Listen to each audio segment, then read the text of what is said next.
Oi, gente, boa noite. Todos me ouvem e veem bem aí? Boa noite. Legal, Ouve Sim, sim. legal, que bom. Bom, antes de tudo, obrigado por vocês terem se conectado para assistir essa aula introdutória, né? Estou me propondo aqui a falar de dois temas que eu gosto muito, que é cinema e literatura, e de como esses dois temas, às vezes, estão mais relacionados do que a gente imagina, né? Então, muito feliz que vocês estão aqui, para essa aula hoje. E, bom, deixa eu começar compartilhando minha tela aqui, para contar para vocês o que que eu vou mostrar hoje. Só um minuto.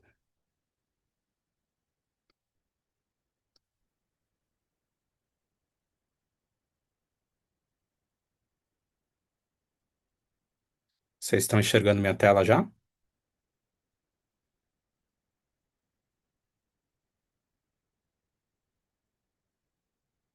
Só façam um sinal aí se vocês estão ouvindo, porque eu não estou mais vendo vocês, gente. sim, Beleza, maravilha.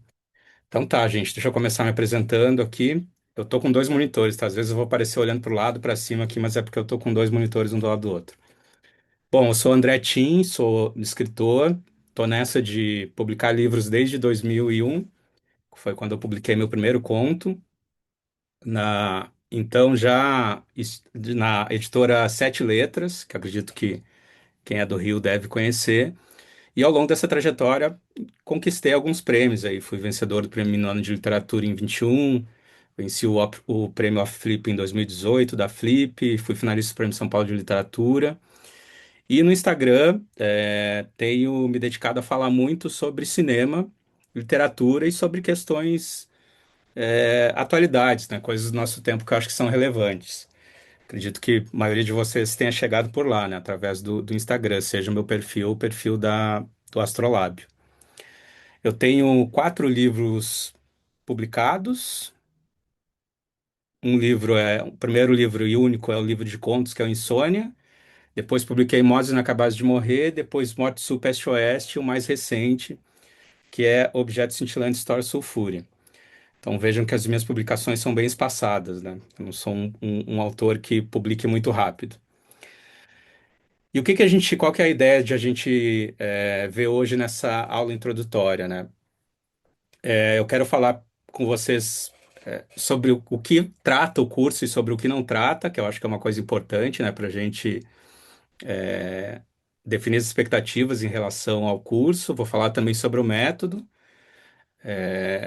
Vou dar um gostinho do que vão ser as aulas, né? Então a gente vai analisar uma cena de um filme que é o Paris, Texas, do Wim Wenders, e um trechinho do livro Onde os Velhos Não Têm Vez, do Cormac McCarthy. E isso vai ser basicamente como as aulas vão funcionar, né? Só que aqui a gente vai analisar um trecho em uma cena, e nas aulas, de fato, a gente vai passar por vários trechos e várias cenas, né? E também vou explicar como que vão ser, quais vão ser esses pares de livros e filmes que a gente vai analisar ao longo dessas quatro aulas. Então, para começar, né, eu queria começar dizendo sobre o que não trata esse filme, né? Porque eu acho que pode ser, quando a gente fala sobre literatura e cinema, essa pode ser uma expectativa muito comum, né? Então, a ideia aqui não é a gente comparar adaptações, né? Porque eu acho que a gente, principalmente quando se trata de cinema, falando mais de Hollywood, a gente ficou acostumado ou mal acostumado a olhar para os filmes de uma certa maneira, que eu acho que nem sempre é a mais rica para se pensar nos filmes. E o mesmo eu falo em relação à literatura, né? Às vezes a gente aprendeu a analisar a literatura de um jeito que às vezes não é o mais rico para tirar daquele livro o que ele se propõe a entregar, né? E na prática, o que eu quero dizer com isso, né? A gente não vai aqui entender se se um filme adaptado de um livro foi uma boa adaptação ou não, né? Eu estou mais interessado em outros tipos de pergunta, né? Porque essa análise que a gente não quer fazer, ela pressupõe uma hierarquia que define um original e uma cópia, e a pergunta da adaptação não é a pergunta desse curso, né? Então, de fato, o que que a gente quer entender, né? Do que trata o curso de fato? A gente quer olhar para determinados filmes e determinados livros se perguntar, né, o que que esse filme está fazendo, que ele pertence ao universo da literatura, e o que que esse livro está fazendo, que ele pode ser dito como pertencente ao universo do cinema, né? Então, pouco importa se um nasceu do outro, se foi uma adaptação ou não. Eu estou muito mais interessado aqui nesse curso em olhar para a operação formal, né, do que esse filme está fazendo e do que esse livro está fazendo, para a gente entender isso e entender especialmente o que que essa invasão de territórios de uma linguagem na outra diz sobre cada linguagem, né? Então, é muito em torno desse objetivo que o curso vai acontecer. E aí eu trago aqui uma citação do Alexandre Astruc, né? Que ele é uma frase famosa dele num manifesto muito importante dele de 1948. O Astruc é um crítico e cineasta francês. E aqui essa frase diz o seguinte, né? A câmera pode ser um instrumento de escrita tão preciso quanto a caneta. Essa é uma frase que está no manifesto dele. E esse manifesto ele defende a tese de que o cinema deveria se libertar das amarras do espetáculo puramente visual, né? Do teatro filmado para se tornar um meio de escrita e expressão individual, tão flexível, sutil e pessoal quanto a própria escrita, né? Então, o fundamento do curso está muito ligado a isso. E, e aí, o que que o Astruc diz em relação ao manifesto dele, né? Primeiro, ele posiciona o diretor como um autor. Então, o Astruc ele vai argumentar que a distinção tradicional entre roteirista, que é quem escreve o filme, e o diretor, que ilustra cenas com imagens, ele deve deixar de existir, né? Então o cineasta passa a ser um verdadeiro autor da obra, né? Ele funde com essa divisão entre roteirista e entre diretor. Isso vai aparecer de forma muito evidente em alguns filmes que a gente vai analisar e livros, mas especialmente na aula 4, quando a gente olha para Hiroshima Mon Amour e para tanto para o filme dirigido pelo Alain Renault quanto para o livro e para o roteiro escrito pela Marguerite Duras. Outra coisa que o Astruc fala é da câmera como instrumento de pensamento, né? Então a câmera não vai servir só para registrar uma realidade ou uma encenação, né? Ela funciona literalmente como funcionaria a caneta de um escritor, né? Então o cinema ganha essa capacidade de expressar ideias que são mais abstratas, pensamentos complexos ou até mesmo obsessões pessoais do realizador, né? E ele também fala no manifesto dele de uma independência narrativa, né? Então o cinema deveria romper com essa tirania da narrativa comercial clássica, né? Muito representado, claro, aqui na indústria de Hollywood. E mais para isso, para com isso permitir que ensaios visuais, uma linguagem poética própria, não dependesse exclusivamente das convenções literárias e teatrais, né? Então, isso que o Astruc prega nesse manifesto dele é muito importante para a base do curso, né? E do que eu quero analisar aqui nesses 4 pares de livros e filmes. E aqui ele complementa, né? Não um aparelho que ilustra uma história, falando da câmera, mas algo que pensa enquanto filma. E se a câmera pode escrever, um roteiro pode ser literatura e uma frase pode ser um enquadramento. E para mim essa frase define muito do que eu acredito quando eu é, assisto e analiso filmes e quando eu leio e analiso livros, né? Eu acho que a gente não precisa estar preso nessa fronteira, dentro dessas caixinhas tão estanques do que é um filme e do que é um livro, né? Então a proposta do curso vai justamente nesse sentido. Bom, falando do método, né? Como que o curso vai funcionar? São 4 pares escolhidos por afinidade de dispositivo. E o que que são essas afinidades de dispositivo, né? A gente vai olhar para voz, para tempo, para enquadramento e para montagem. E não para um parentesco de enredo, né? Que diria respeito à adaptação de um livro para filme, né? Como eu comentei lá no início. E como que esse método vai operar, né? Como é que vão ser as nossas aulas? Em cada aula, a gente vai ter um par, que é composto por um filme e um livro, e a partir desses pares, eu escolhi cenas e trechos-chave de cada um desses livros para buscar entender justamente o que que esse filme está trazendo de literário, o que que esse livro está trazendo de cinematográfico, né? Então, a ideia é sempre dividir a aula em duas partes. A primeira metade da aula a gente se dedica a assistir algumas cenas do filme escolhido. Então, a gente entra no processo de close viewing, né? A gente vai assistir essas cenas, analisá-las teoricamente e embasadas com alguns teóricos que eu vou trazer para a aula, para entender o que que elas têm de fato de literário, né? Não só, claro, a gente vai entrar muito no aspecto cinematográfico das cenas e do filme em si, mas vamos olhar muito também para o que de literário esses filmes trazem. E aí a ideia é que a segunda metade da aula seja voltada para o livro, né? Para esse par que vai ser o par que faz o livro que faz par com o filme. E aí a gente vai ter um processo de close reading, que é exatamente o que a gente fez com o filme, só que a gente vai olhar se valendo de alguns instrumentos e alguns teóricos para entender o que que a gente pode dizer que tem de cinematográfico nesse livro e nessas cenas especificamente. E aí, aqui eu quero trazer uma amostra, né, do que vão ser de fato as aulas no curso completo. E eu quero começar trazendo uma cena de Paris, Texas, que é do Wim Wenders, e depois eu falo do livro, né? Para dar um contexto para vocês, né? Se acaso alguém não conheça, Wim Wenders, que é esse senhor de óculos ali no canto superior direito, é um dos principais nomes do cinema alemão, né? Junto com outros cineastas como o Fassbinder, com o próprio Herzog. E ele ficou muito conhecido por um cinema que é bastante contemplativo, né? Muita cena de estrada, muito marcado por paisagem, e pelo silêncio, inclusive. Então, filmes dele, como Paris, Texas e o próprio Asas do Desejo, são muito famosos e são bons exemplos para ilustrar essas temáticas pelos quais ele é conhecido. Talvez um filme dele que tenha ficado muito conhecido recentemente, que saiu em 2003, é o Dias Perfeitos, né? Perfect Days. Fez muito sucesso esse filme no mundo todo e acho que trouxe um pouco o Wim Wenders de novo assim para a cena, né? Para além desses cults que ele já tinha entregue. E é interessante porque o Wim Wenders tem um interesse muito recorrente assim pela América, mas como alguém visto de fora, né? Não como um americano.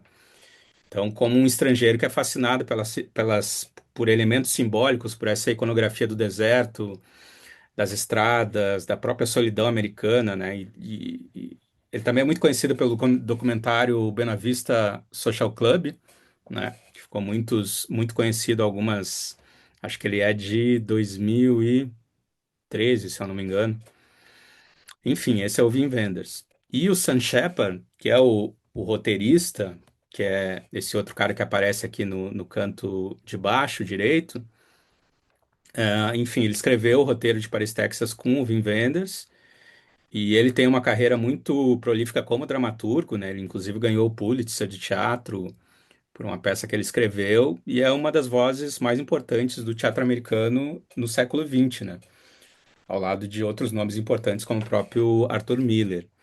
Então a obra do Shepard vai girar muito em torno da própria família americana disfuncional, desse mito do Oeste em decadência e de personagens que são marcados por silêncio e por uma espécie de violência contida, né? E aí é exatamente nesse ponto que eu acho que ele dá muita liga com o Wim Wenders, porque quando eles cruzam essas temáticas, funciona muito, né? E tanto é que Paris, Texas se tornou um verdadeiro clássico, né? Um filme cult que é cultuado até hoje pela maioria dos cinéfilos, né?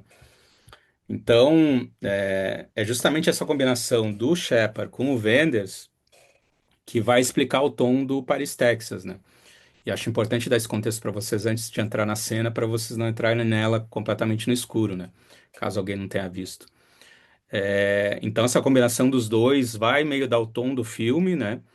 E, enfim, é um filme muito caracterizado, assim, por uma sensibilidade que é meio errante, meio fantasmagórica e seca ao mesmo tempo também, né? Isso fala não só através dos diálogos, mas dos próprios cenários e das locações e da forma como Wim Wenders filma isso, né?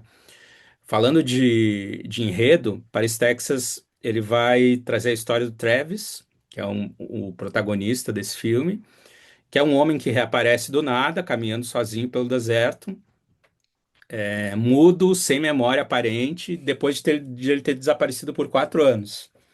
É assim que o filme começa, né? E aí ninguém sabe muito bem onde que ele teve antes, nem o que aconteceu, e quem vai buscar ele é o irmão, que é o Walt, que vai meio que trazer ele para a civilização de novo, né?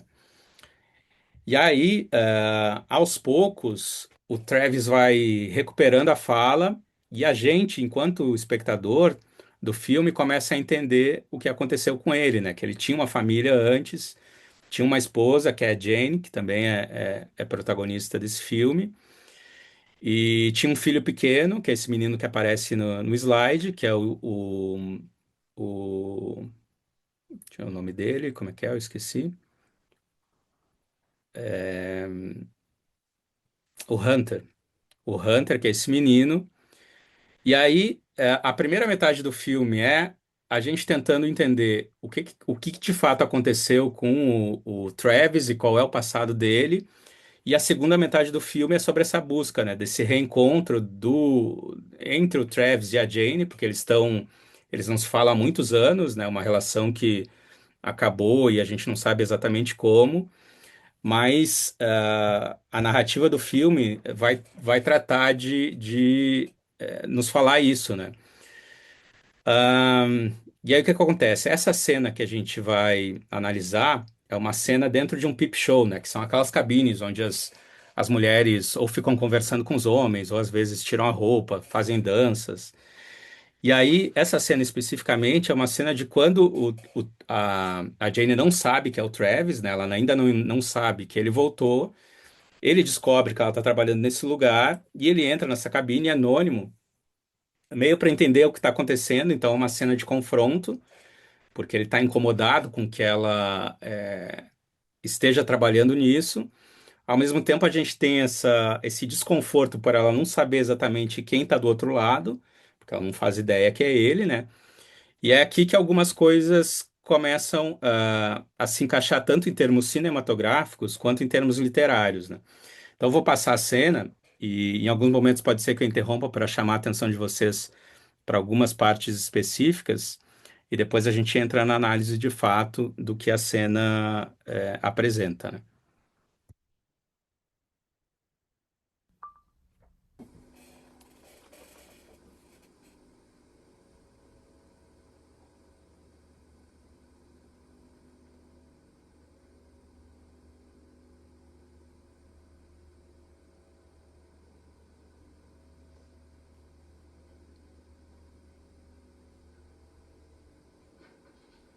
Hi.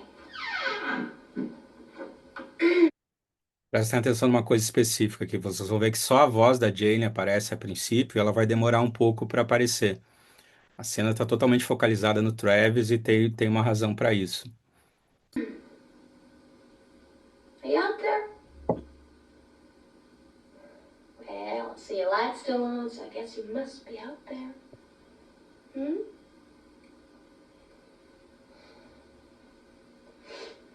It's okay if you don't want to talk, you know. I don't want to talk either sometimes.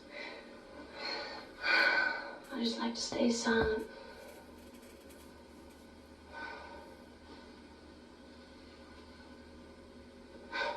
Do you mind if I sit down? Is this your first visit here? Yes. Oh. Well, this whole thing must seem kind of strange to you, huh? You realize that I can't see you, even though you can see me. Well, that takes a little getting used to. Oh. Am I looking at your face now?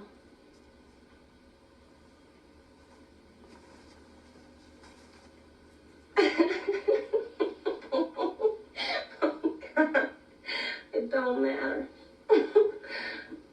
Mm.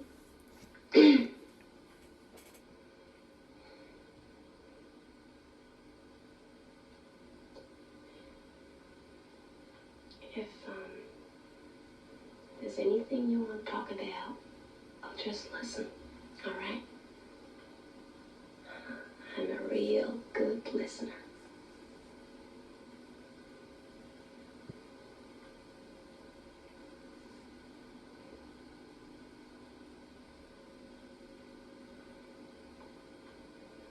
Is there something, I don't know, is there something I can do for you?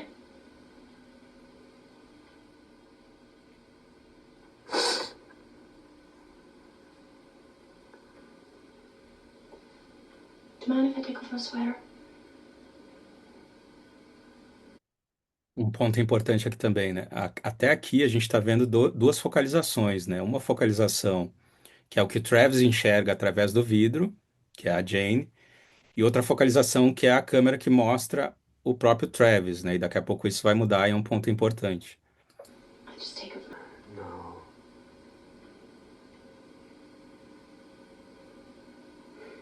You can tell me I can keep a secret.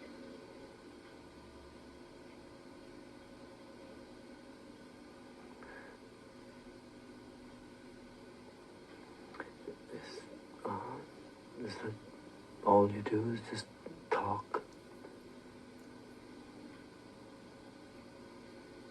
Well, yeah. Yeah, mostly. And listen.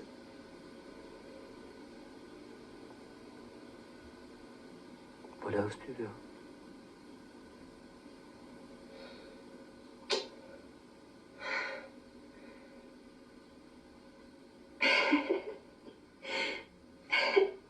Why are you laughing?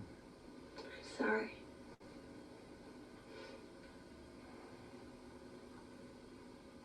I'm sorry. So what else do you do? Nothing, really. Oh, well, we're not allowed to see the customers out of here. Yeah, where do you see them then? Essa é uma parte importante. É a primeira vez que a gente vê o ponto de vista dela, porque até então a gente estava vendo o ponto de vista ele enxergando ela através do vidro. E aqui a gente tem pela primeira vez o ponto de vista dela, que é ela se vendo refletida no espelho, né? Porque ela não enxerga quem está do outro lado. Do you go home with them? No, sir, we don't. We're not allowed to have any outside relationships with the customers. Yeah, but you can really see them if you want to, can't you? I mean, you can go home with them if you want to. All these places say that. I mean, how much extra money do you make? How much money do you make on the side? Bom, analisando essa cena, a gente pode começar a levantar alguns pontos, né? Primeiro, o que é muito relevante é que a cena começa com ela, com a Jane falando pro vidro sem saber se tem alguém do outro lado, né? É claro que ela, em teoria, ela sabe que tem, até porque a pessoa pegou o telefone do gancho, ela consegue ouvir a respiração ali do outro lado. Mas a pessoa, o Travis não fala nada no telefone, né? Então ela fica meio nesse vácuo e ela pergunta, né? Are you out there? Você tá aí? E ela não tem essa garantia do receptor porque o Travis não tá falando nada, né? Então, por um momento, por um período, ela existe na cena, a Jane, só como voz, sem imagem. Porque lembrem que o que a gente está vendo é o Travis focalizado, né? A câmera tá pegando ele de lado, mostrando o Travis. E aí, a gente tem o Travis em primeiro plano, e o que que isso quer dizer, né? Que a gente, enquanto espectador, sabe mais do que a Jane sabe nesse momento, né? Então, a câmera nesse momento inicial acaba mostrando o Travis, não a Jane. A gente, enquanto espectador, já sabe que tem ali, mas a própria Jane não sabe ou não sabe quem é. E essa assimetria de conhecimento, ela é construída inclusive por essa montagem, né, de corte entre voz e rosto. E aí tem um teórico que a gente pode trazer aqui para pensar isso, que é o Michel Chion, que ele vai falar justamente dessa voz sem imagem que ganha uma espécie de poder próprio, né? Ele chama isso de voz acostumática, que seria uma voz sem um corpo visível na tela, e justamente por não aparecer ela ganha um tipo de poder específico, porque ela não está ancorada numa imagem, e nesse instante, ou pelo menos nesse pedaço de cena, a Jane é constituída por uma voz acostumática, né? Como o Chion definiria. Claro, se a gente for pegar o conceito do Chion ao pé da letra, ele é mais radical, né?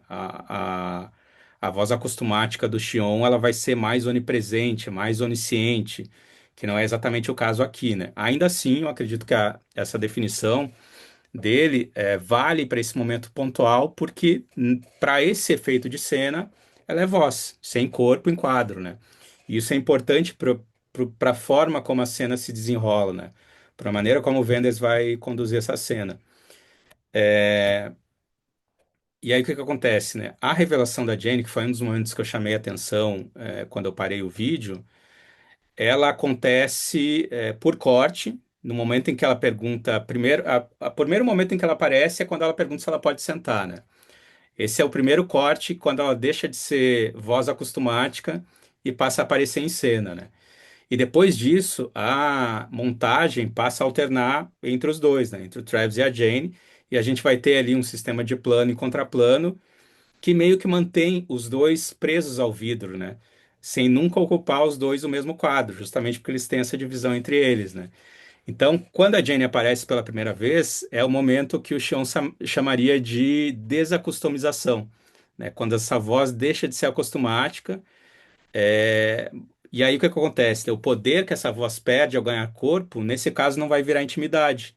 Ele vai virar só mais uma forma de distância entre os dois, como é possível sentir na cena, né? Eles vão se distanciando cada vez mais, muito pelas perguntas que o Travis vai fazendo, né? E aí tem também um outro teórico que a gente pode trazer para pensar isso, que é o Gerard Genet, que é um teórico francês que foi um dos responsáveis por separar voz, que é quem narra, da focalização, que é quem vê, né, que é uma coisa que a gente vê muito aplicado nessa cena. E a cena nasce com a voz e focalização já separadas e presas a pessoas diferentes, né? Então a voz que abre a cena é a da Jane, mas a focalização é o rosto que a câmera escolhe para mostrar aquilo reagindo, que é o Travis, né? Ou seja, é ele reagindo a essa voz que ele está escutando e vendo, né? Porque ele vê ela, mas ela não o vê. Então tem um descompasso aí que é deliberado mesmo, que é proposital, né? Presente desde essa primeira troca, e antes mesmo desse diálogo mais profissional, vamos dizer assim, começa, né? Porque para ela ali é um trabalho, né? Ela está tratando ele como um cliente, só que do lado dele é uma relação completamente diferente, né? Ela sabe, ele sabe quem ela é, mas ela não sabe quem é ele do outro lado do vidro, né? Mas existe um momento do diálogo que ele se torna mais institucional, né? Que é quando ele começa a perguntar se ela pode encontrar clientes fora dali, né?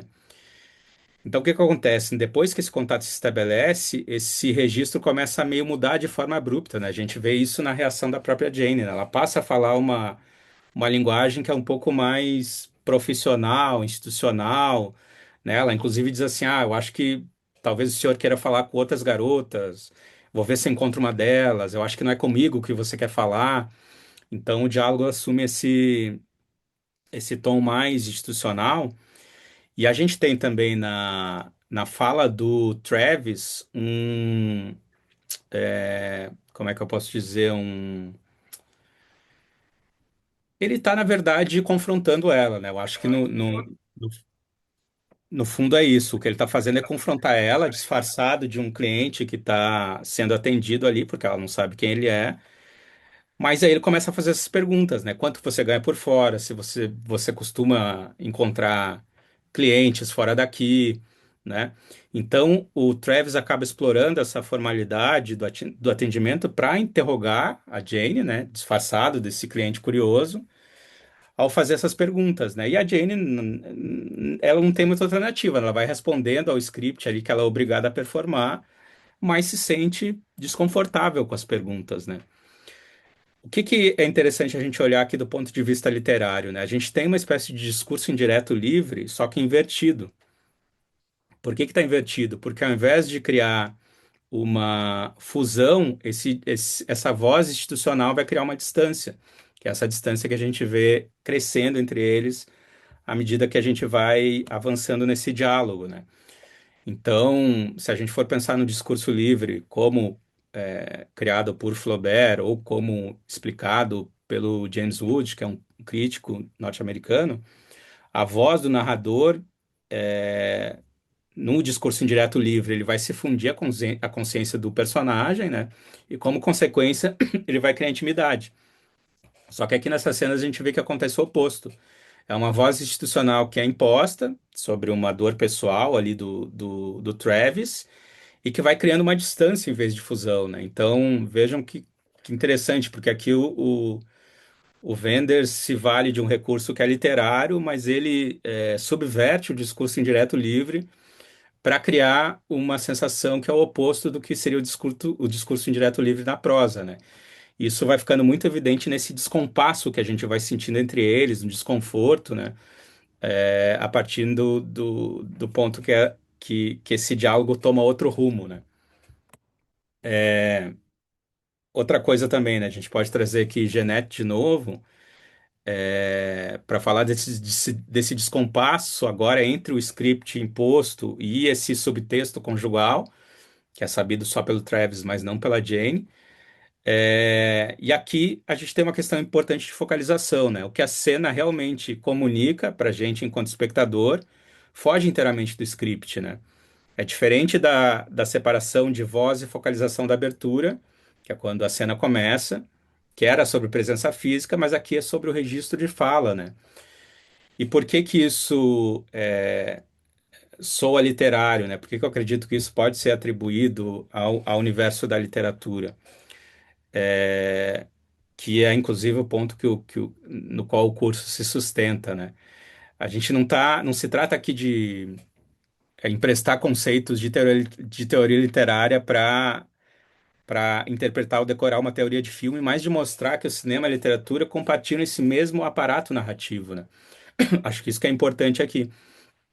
Sem narrador, o cinema reproduz por corte o que o Genet descreve como um problema de prosa, né? Então, a cena aqui vai fazer por meios puramente cinematográficos, que é o corte, né? Que é a escolha de quem a câmera mostra, que é exatamente o que o Genet descreve como um problema de prosa, né? Que é a separação entre voz e entre focalização.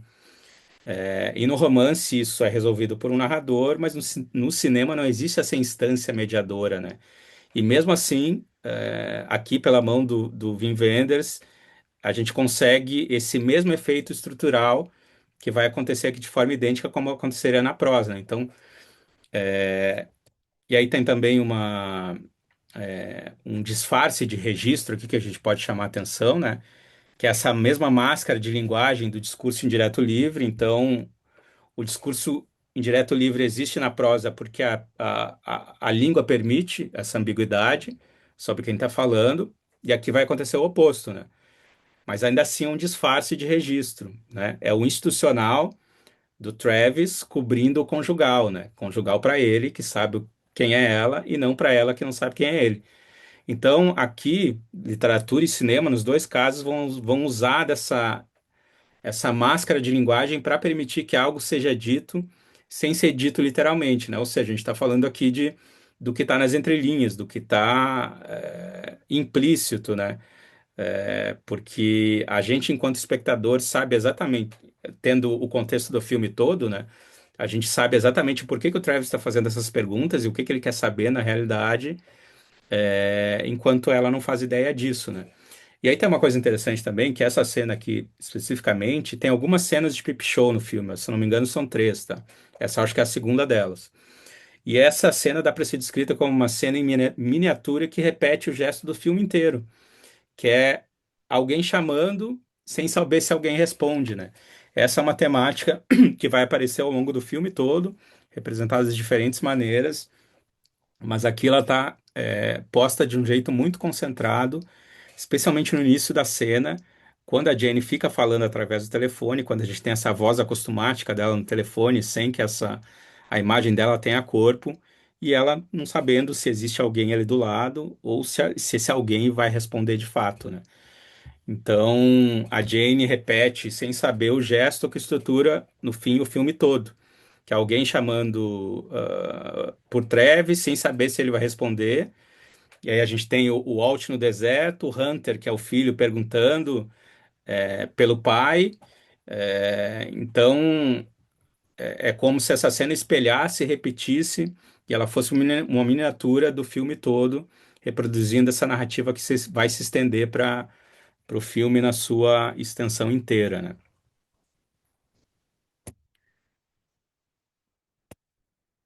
E aí,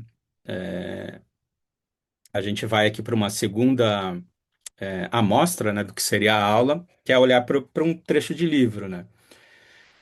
E para entender o que, que de cinematográfico pode ter esse livro, né? O Cormac McCarthy é um considerado como um cronista muito importante, talvez o cronista definitivo norte-americano da violência americana como paisagem, né? Ele é conhecido por ter uma prosa seca, às vezes muito bíblica, né? Para retratar um mundo que é indiferente ao destino de qualquer personagem, né?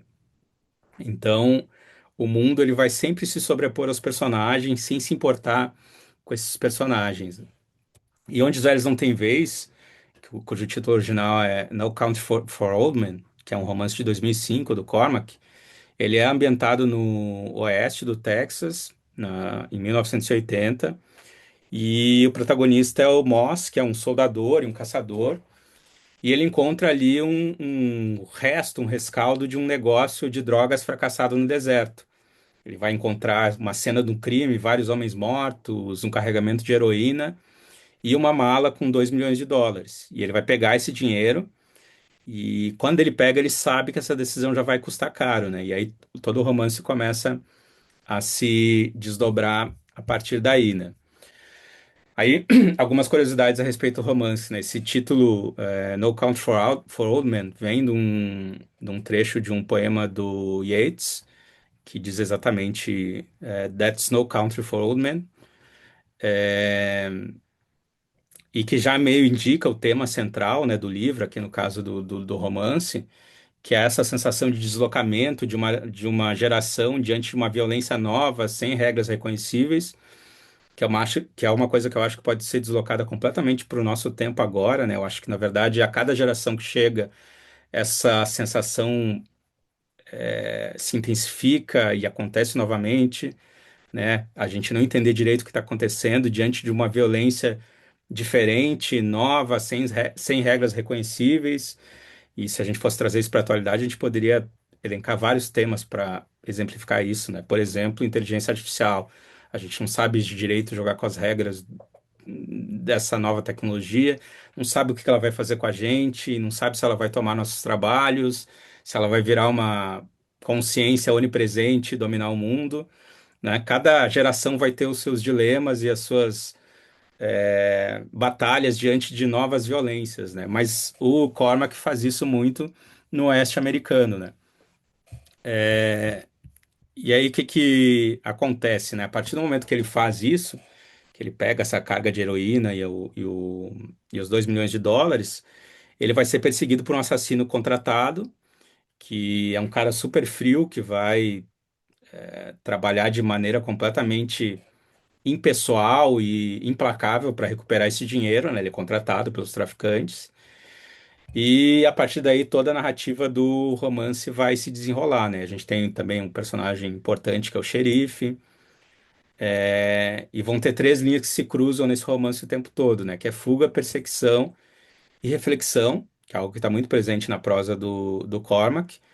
E como eu disse, a gente vai ter essa prosa muito seca, né? Que inclusive reflete os cenários onde os livros do Cormac se passam, né? Que são áridos, deserto. Às vezes ele vai ter uma pontuação mínima, não vai nem usar aspas para diferenciar diálogo, muito menos travessão. Ele tem uma prosa que é bastante característica e bem diferente, né? O Cormac.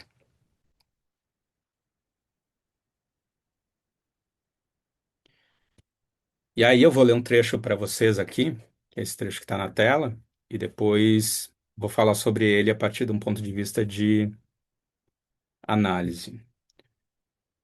Deixa eu só tentar tirar a janela do zoom da frente aqui, que para mim está aparecendo em cima do texto.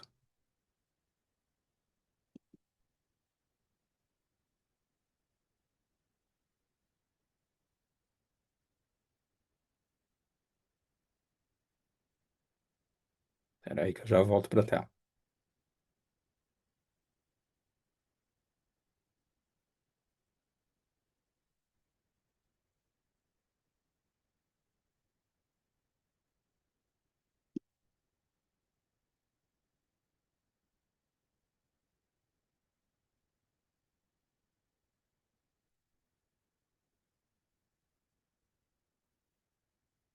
Parei de compartilhar aí para vocês, né?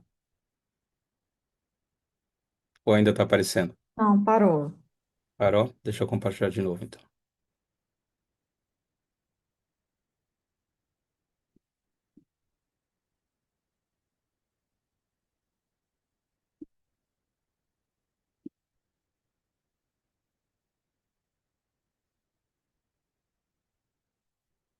Voltou, né? Sim.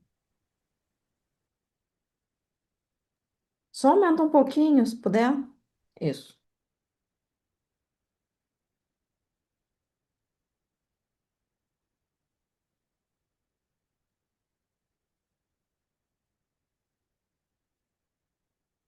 Deu, agora tá pegando tudo, né?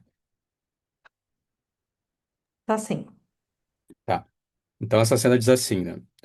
Moses estava sentado com os saltos das botas enterrados no cascalho da crista do monte e examinava o deserto lá embaixo com um par de binóculos alemães que aumentava 12 vezes o objeto.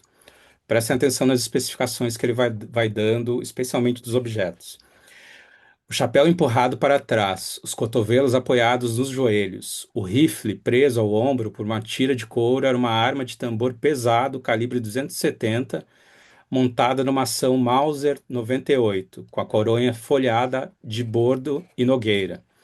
Possui uma mira telescópica Unertel com a mesma potência dos binóculos.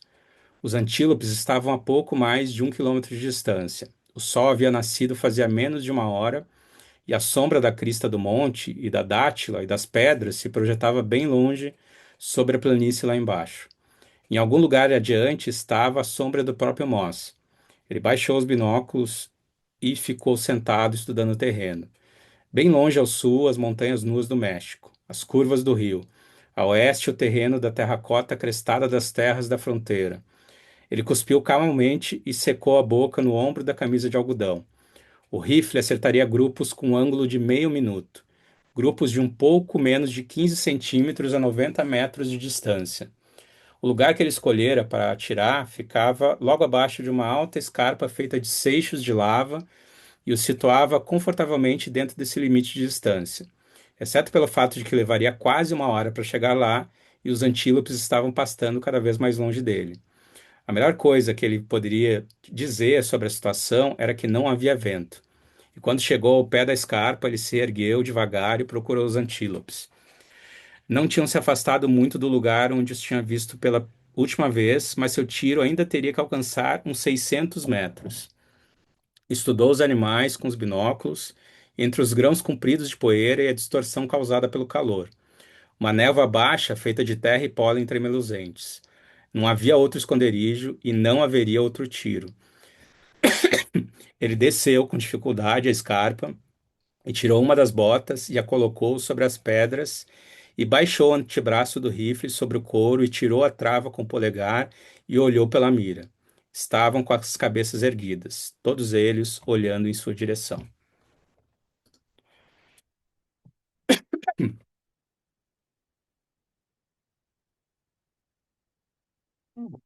Bom, algumas coisas que a gente pode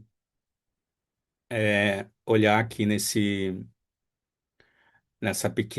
pequeno trecho, né, de onde os velhos não têm vez. Primeira coisa, a gente está vendo esse personagem que é o Moz no alto do morro, né?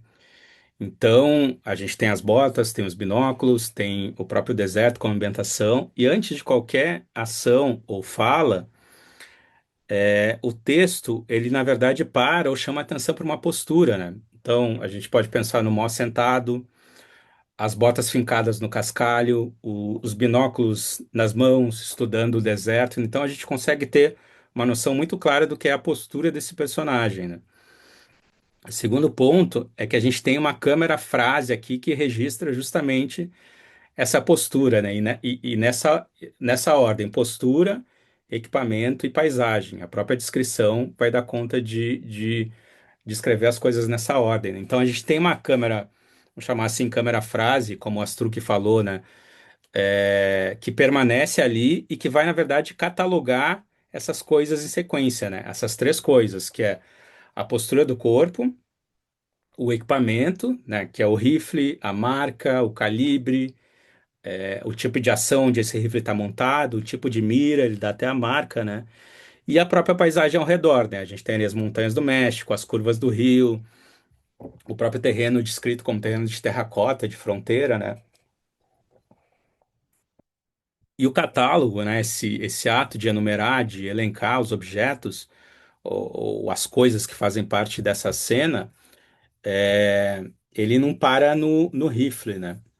Ele vai se estender por toda a cena, né? Então ele vai falar da distância dos antílopes, vai falar do próprio ângulo de dispersão que o rifle consegue alcançar, da posição do sol, da sombra, né? Em determinado momento ele fala que a sombra do Moss é projetada e ele vê a sombra projetada. Então, só depois de todo esse catálogo, dessa enumeração, é que a gente fica sabendo o que o Moss está fazendo, que na verdade é caçar antílopes, né? Que é uma atividade completamente banal ali, tratada com o mesmo rigor técnico que o livro vai reservar em outros momentos para violência, né? Isso vai ser muito característico do Cormac McCarthy, assim. Ele vai retratar as coisas mais mundanas e banais, e as coisas mais violentas e vis, exatamente com a mesma frieza, sem o viés do narrador. Isso é uma coisa importante em toda a literatura do Cormac, né? Outra coisa que a gente pode olhar, entender sobre essa cena é que, diferente às vezes de uma prosa mais convencional, aqui a descrição não vai empurrar a cena para frente, né? A gente tem uma superfície observada ali, né? Nenhuma dessas cenas vai empurrar a trama de forma muito dramática para frente. Então a cena de fato é uma pura superfície observada, né?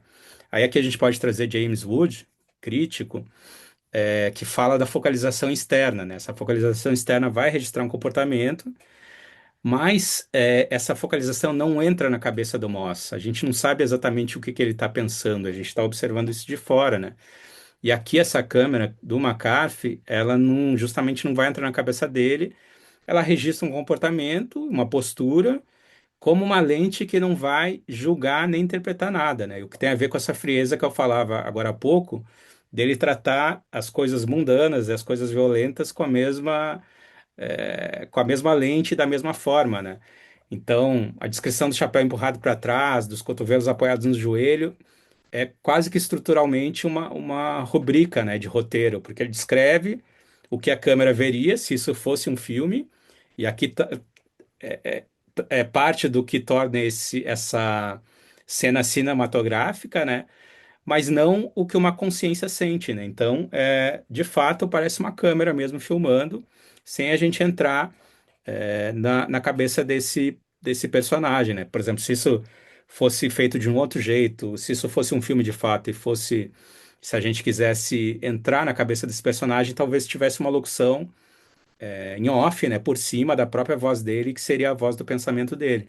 Mas aqui a gente não tem isso, é uma câmera fria, seca, mostrando exatamente o que ele está fazendo e o que ele pretende fazer ali, que é atirar nos antílopes, né? E aqui também a gente tem uma oposição do discurso indireto livre, né? Assim como aconteceu na cena do Paris, Texas, a gente tem uma distância proposital deliberada aqui, não existe uma fusão, né? Isso é oposto, como eu tinha falado antes, do discurso indireto livre, então não tem essa fusão entre narrador e personagem, existe a distância e aqui a narração está sendo feita com essa distância. E também tem um outro teórico que a gente pode trazer aqui, que é o próprio Roland Barthes, para falar do efeito do real, né? Que tem a ver com essa elencação, essa enumeração das coisas que eu falei no início, que vão sendo narradas e enumeradas ao longo do trecho, né? Então tem aqui o detalhe técnico do rifle, que fala do calibre, da ação onde está sendo montada, da mira, como só para dizer isso é real, né? Então a gente tem um catálogo técnico do rifle, é o exemplo quase didático do conceito do Barthes, do que o Barthes chama de efeito do real, né? Então, é um detalhe que não caracteriza psicologicamente nada sobre o personagem, nem que vai fazer a história avançar. É um detalhe, são detalhes cuja única função aqui vai ser declarar que aquilo de fato é real, né? Trazer uma realidade muito crua e fria para essa descrição, né? E para deixar claro que isso está sendo observado com uma precisão que é muito aprofundada, milimétrica, né? Então, o, o leitor, a priori, não precisaria saber o modelo exato de uma arma para entender a cena, né? Ele entenderia a cena sem isso, mas esse texto vai incluir esse dado mesmo assim, né? E como eu falei anteriormente, esse mesmo princípio se estende à luz que caracteriza a cena, à distância, ao terreno, à terracota, às montanhas do México. Então, não é um detalhe pontual, é o regime da cena toda que vai se repetir ao longo desse cena não, do trecho, né? Mas para mim é tão cinematográfico que eu me refiro a isso como uma cena mesmo. E aí as duas leituras se reforçam, né? A gente tem uma câmera que a gente tem uma câmera que não julga, né? Uma câmera que não vai fazer filtro, que vai filmar isso de um jeito completamente frio, sem viés. A gente tem a focalização externa, a gente não sabe o que o moço está pensando, e a gente tem esse efeito do real, né? Que é o catálogo, o detalhe técnico em excesso. E quando esses elementos se juntam, todos eles nesse mesmo trecho, nessa mesma cena, a câmera que não julga é também a câmera que não está fazendo nenhuma espécie de filtro, né? Ela registra o rifle, a luz, a paisagem. Se a gente estivesse pensando isso em cena, não é uma câmera que estaria focando exatamente nos detalhes. Seria um plano mais aberto, né? Claro, talvez a gente tivesse aqui plano e contraplano, ou plano de detalhe, mostrando os detalhes dos equipamentos, alternando com um plano mais aberto, mas ainda assim essa cena não tá, esse narrador não está escolhendo filtrar. E se porventura ele escolher, é só para trazer esse elemento de realismo, para trazer ainda mais realidade e realismo para a cena, né? E aí tem uma pergunta que é a pergunta também que interessa ao curso, né, e é importante para esse trecho, né, que é uma pergunta central, que é o que que essa frase está enquadrando, né, e o que que essa frase mostra, e o que que essa frase deixa de fora, né, o que que essa focalização mostra, e o que que essa focalização está deixando de fora, né. E o texto, ele vai nos dando cada medida do mundo ao redor desse protagonista, que é o Moz, né, distância, ângulo, luz, mas nunca uma medida do que se passa dentro dele, né? Então, por que catalogar tudo menos isso, né? Então, essa ausência do pensamento do Moz, ela é tão construída por ausência quanto a presença do detalhe técnico, né?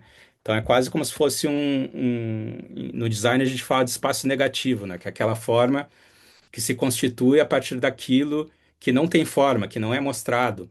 Então, aqui é uma lógica parecida que o Cormac faz ao descrever essa cena do Moss, e essa ausência de acesso interno, na verdade, a gente pode pensar essa cena como quem lê um plano fixo, né?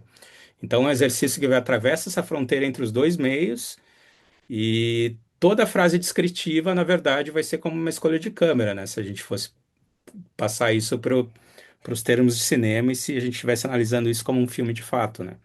Então aqui a descrição está escolhendo o que mostrar, a exemplo do que a câmera escolheria mostrar se fosse uma câmera, né?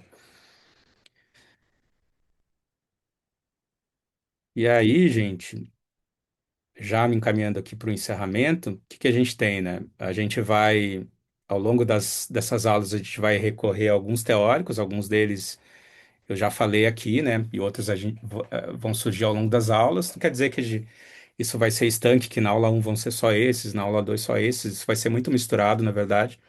Mas, a priori, a gente vai usar a Jeanette, Chion, Bazin, o James Woods, o próprio Barthes, que eu já citei, Iser, Hemingway e Carver, para falar das outras cenas e dos outros trechos que a gente vai analisar na aula um.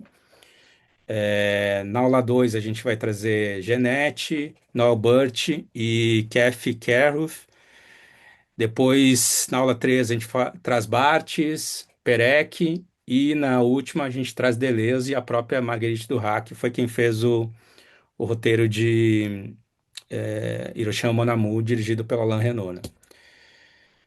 E aí, só passando rapidamente aqui, né, só para entender os pares, né, na aula 1 a gente vai falar de Paris, Texas, do Wim Wenders, de Onde os Velhos Não Têm Vez, que foi essa amostra que a gente viu aqui, né? Na aula 2 que se chama O Código que o Relógio Não Faz, a gente vai falar de um dos meus filmes preferidos, que é o In the Mood for Love, que eu acho que no Brasil ficou traduzido como Amor à Flor da Pele, se eu não me engano, que é do Wong Kar-wai, e vai trazer também o outro par, que é o Escute as Feras, livro da Natasha Martin. Na aula 3 a gente olha para Patterson, do Jim Jarmusch, e para Morte Sul, Peste Oeste, que é um dos meus romances, que fala sobre imigração. E na aula 4 que se chama Dissolver, como uma linguagem some na outra, aí a gente fala. Opa, aqui tá errado o filme. Aqui é, Hiroshima Mon Amour no filme. E aqui, ó, aula 4 Hiroshima Mon Amour e o próprio roteiro publicado em livro da Marguerite Duras, que foi, como eu disse, o roteirista do livro, né? Roteirista do filme, e esse filme foi publicado em forma o roteiro foi publicado em forma de livro, né? E é isso, gente. Então, espero que vocês tenham gostado. Aqui eu trouxe uma pequena amostra, né? Claro que ao longo das aulas a gente vai analisar mais cenas, mais trechos, vai conseguir se aprofundar mais. E o curso, a princípio, acontece ao longo dessas datas em agosto, sempre online, ao vivo, nas quartas-feiras, né, Evelyn, das 9h30 das 7h30 às 9h30, sempre.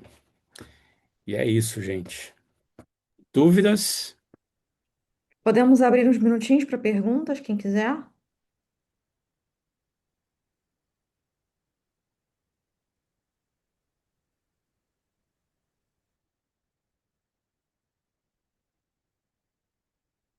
Não? Acho que não. Acho que não temos. Obrigada, André. Obrigada às pessoas que vieram também. E a gente se vê em 2 semanas, certo? Você fechou seu áudio.